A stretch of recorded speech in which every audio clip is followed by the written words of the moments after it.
नमस्कार. स्वादिष्ट स्वयंपाक तसेच उत्कृष्ट गृहिणी होण्यासाठी खास टिप्स. व्हिडिओ आवडल्यास लाईक करा, इतरांसोबत शेअर करा, तसेच चॅनल सबस्क्राईब केलं नसेल तर सबस्क्राईब करा. म्हणजे येणाऱ्या नवीन व्हिडिओचं नोटिफिकेशन ताबडतोब तुम्हाला मिळेल. Tip number 1.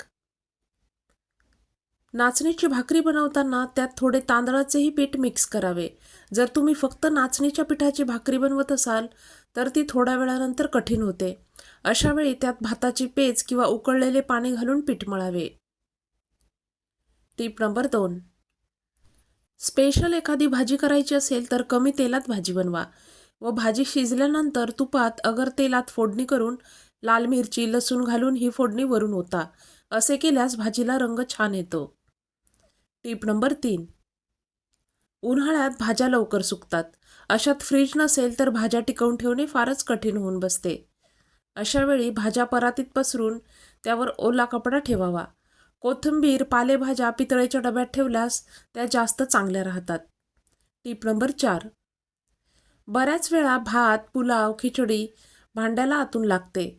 ही जळलेली खिचडी किंवा भात खाऊ नये, कारण यामुळे कॅन्सरचा धोका वाढतो.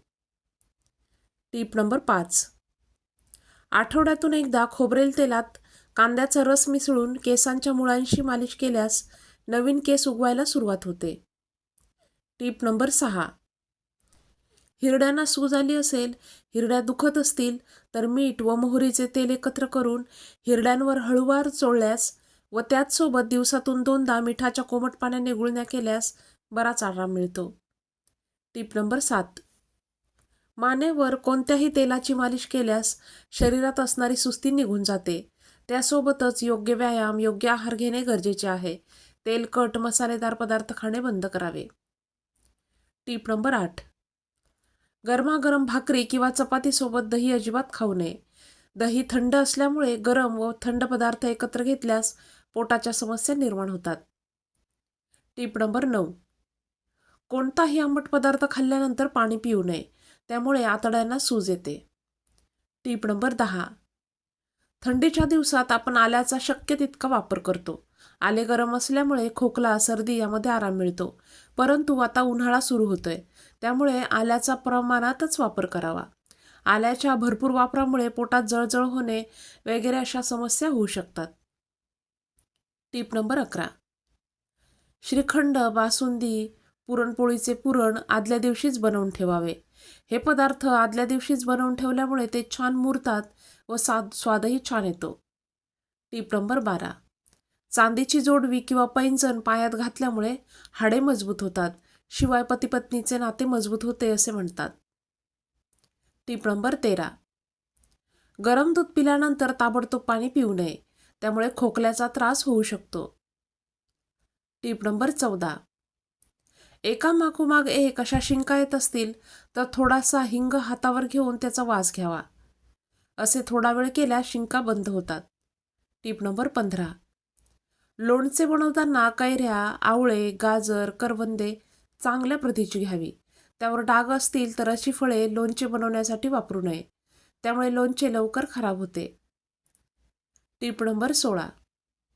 लिंबू पाण्यात काळे मीठ घालून पिल्यास आंबट किंवा करपट ढेकर येत असतील तर ते बरे होतात. Tip number 17. पाणी पिल्यानंतर लघवी केल्यास किडण्या स्वच्छ राहतात. Tip number 18. टोमॅटो, गाजर, मुळा, बीट या भाज्या सुकून गेल्या असतील तर टवटवीत दिसण्यासाठी मीठ घातलेल्या थंड पाण्यात रात्रभर ठेवा. Tip number 19. खूप जोरदार पंखा व सतत AC यामुळे लठ्ठपणा वाढतो, सुस्ती येते. Tip number 20. कंबरदुखी असेल, गुडघेदुखी असेल, पाय मुरगळला असेल तर वेखंड, जायफळ, कापूर, ओवा, लसूण घालून खोबरेल तेलात मंद गॅसवर शिजवून घ्या व कोमट असतानाच मालिश करा. आराम वाटेल. हे तेल लहान मुलांची मालिश करण्यासाठीही आपण वापरू शकतो. Tip number 21. कधी कधी टाचा इतक्या दुखतात की चालणे कठीण होऊन बसते. अशा वेळी अर्धी वाटी मोहरीचे तेल, अर्धा चमचा हळद, 3-4 लसूण पाकळ्या व थोडे मीठ घालून शिजवून घ्या. हे तेल कोमट झाल्यावर झोपताना टाचांना मालिश करा. त्यामुळे टाचदुखीमध्ये बराच आराम मिळतो. यासोबतच उभे राहून पाणी पिणे कटाक्षाने टाळायला हवे. टीप नंबर 22. खूप गोड अथवा खूप तेलकट मसालेदार जेवण जेवल्यानंतर त्रास होईल असे वाटत असल्यास जेवल्यानंतर अर्ध्या तासानंतर कोमट पाण्यात लिंबू पिळून पिल्यास त्रास होणार नाही. टीप नंबर 23. मधुमेहाचा त्रास असेल तर सकाळीच अनशापोटी 2 कढीपत्त्याची पाने, कडुलिंबाची 2 पाने, तुळशीची 2-3 पाने चावून खावीत. त्यामुळे शुगर नियंत्रित राहण्यास मदत होते. शुगरचा त्रास नसेल तरीही आपण हे खाऊ शकतो. त्यामुळे पचनशक्ती व प्रतिकारशक्ती मजबूत होते. टीप नंबर 24. कच्च्या दुधात साखर मिसळून चेहऱ्यावर मालिश केल्यास चेहऱ्यावर चमक येते व रंग गोरा होतो. या मालिशमुळे चेहरा मॉइश्चराईज सुद्धा होतो. टीप नंबर 25. काम करताना गडबडीत कधीही जेवू नये. त्यामुळे पोटाच्या व पचनाच्या समस्या सुरू होतात. टीप नंबर 26. घरात भिंतींवर खूप जास्त शोभेच्या वस्तू लावून गर्दी करू नये. तसेच खोलीच्या आकारानुसार सर्व वस्तू ठेवलेल्या असाव्यात. घरात हवा, सूर्यप्रकाश येईल अशी व्यवस्था असेल तर घर लहान असले तरीही ते फार छान वाटते व सर्व वस्तू मेंटेन करणे सुद्धा सोपे होते. टीप नंबर 27. जर पटकन तयारी करून कुठे जायचे असेल व नेलपेंट लावून लवकर सुकावी असे वाटत असेल तर थंड पाण्यात थोडा वेळ बोटे बुडवून ठेवावीत. त्यामुळे नेलपेंट लवकर सुकते व छान दिसते. टीप नंबर 28. आठवड्यातून एक उपवास नक्की करावा. त्यामुळे शरीर हलके होते व मनही स्थिर होते. टीप नंबर 29. उन्हामुळे शरीरावर कुठेही घामोळ्या आल्यास तुरटीचा तुकडा ओला करून त्यावर फिरवावा. त्यामुळे घामोळ्या निघून जातात. टीप नंबर 30. उन्हाळ्यात गाद्या, उशा व हिवाळ्यात काढलेले कंबल, चादरी धुवून व्यवस्थित सुकवून ठेवाव्यात. त्यामुळे त्यांची लाईफ वाढते. मैत्रिणींनो, आता तुमचा निरोप घेते. पुन्हा भेटूयात. धन्यवाद.